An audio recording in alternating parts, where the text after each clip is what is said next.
Welcome back to the Works Podcast, everybody. I'm super excited for today's guest. Gaylen Ross is a multi-talented director, writer, and producer known for documentaries like Killing Katzner and Karis Peace. But of course, many of you might know her from her earlier work as Francine in George A. Romero's Dawn of the Dead or Becky Vickers in Creepshow. I'm super excited to have Gaylen on the show today. For my Patreon viewers, Gaylen will be audio only for this one, but don't you worry because you're still getting this a week before everyone else does. Gaylen, welcome to the show. Thank you, Sam. Thanks for having me. Of course. So I first met you between screenings of your films at the Cinema Arts Center here in Huntington, and the crowd walking into Dawn of the Dead could just only be described in the most affectionate terms. I mean, everybody was just so hyped to be there.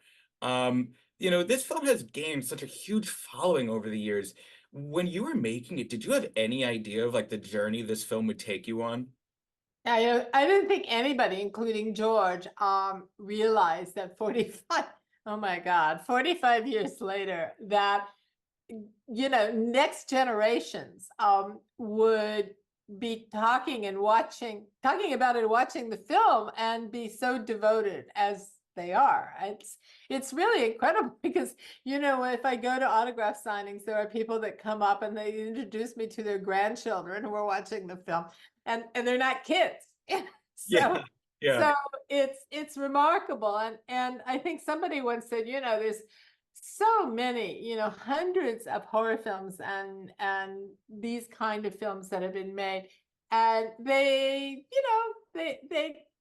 watched and they carry on, but very, very few have this kind of iconic appeal and that has remained in the consciousness of people is in this legendary way. And people are so devoted to not just the film, but to George's intelligence about this and his humor and his creativity. I think, it attracted so many different people all over the world because, I've been to signings and conventions from, in London to Manchester to Tokyo. It's really remarkable. What were some of the best fan interactions you've had or questions that you've had over the years? I think, I don't, everybody has questions. Everybody has personal questions about what happened and what did you think then. And I don't think I had any one favorite. I think mostly it's the perception the fans have of what we were doing and how it resonates with them, and that's what I listen to. I'm listening. Oh, I forgot Germany. We were also in Germany too.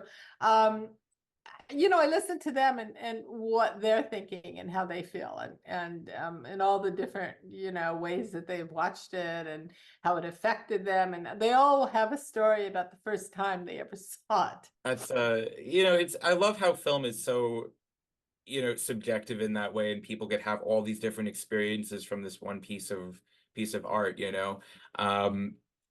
I think that's really the most magical thing about film.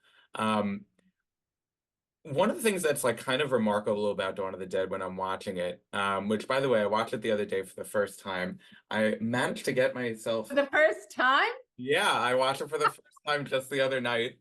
I actually managed to get myself a copy of the Ultimate Edition, uh, Oh, which God. is pretty hard to get these days. One of the things I was thinking when I'm watching the movie is it's really fast paced for a film that's like very confined to one location. Um, was that like intentional while you guys were making the film? And did that affect like your set days? Were your set days also as hectic and fast paced as the film kind of leads itself on? No, I think it was the opposite because the film being shot was it was much slower. I mean, if you think about the zombies and the chase scenes and the way that zombie films happen now, whether it's 28 days or, I'm not sure what, you can name Walking Dead or everything's very fast when it's being shot. I think the fast pace that you're recognizing probably was in the edit, except perhaps with the bikers and, you know, those crazy guys and Yeah. stunts that were happening. But mostly it was pretty slow in that, you know, the zombies were not fast, and the chase scenes were relatively uh, normal. I mean, in terms of the pacing, I think it was the fast editing, and I guess that was, if I'm wrong, I hope not. Was that Pat Buba No, who?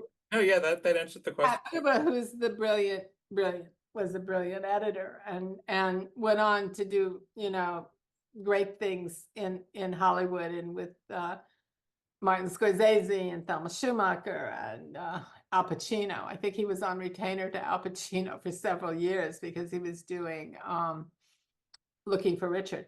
But that was, I think, extraordinary editing, because actually the camera, you know, the camera was pretty stable. It was, Yeah.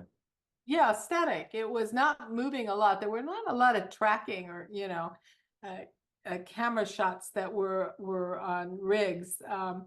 So yeah, that's what you're probably responding to.